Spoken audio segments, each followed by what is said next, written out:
অনেক দিনের সাধনা, জল্পনা কল্পনা, আপনার মোহরে নবুয়তে আমার ঠোঁটটা আমি লাগাবো। আপনার মোহরে নবুয়তের মুহূর্তে আমার ঠোঁটটা লাগিয়ে আমার ঠোঁটটারে আমি জাহান্নাম থেকে পরিত্রাণ করাবো। এজন্য প্ল্যান প্রোগ্রাম করে এতক্ষণ আপনার জামাটা খুলতে বলেছি। আপনার উপরে আমার কোনো হক নাই। আমার আব্বা মা, আমার সম্পদ, আমার জীবন আপনার জন্য কোরবান গো নবী।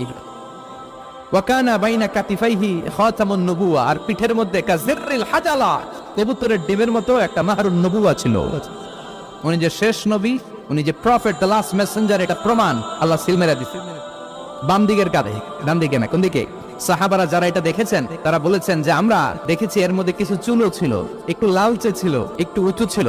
একদিন বিশ্বনবী বললেন, বান্দার কোনো হক আল্লাহ কোনোদিন ছেড়ে দেয় না। আল্লাহর হক আল্লাহ মাফ করে, বান্দার হকের মাফ নাই। যদিও আমি নবী, আমার উপর যদি কোনো হক থাকে বলো, আমি দিয়ে দেব। কোন সাহাবী দাঁড়ায় না, এক সাহাবী দাঁড়িয়ে বললেন, নবী যুদ্ধের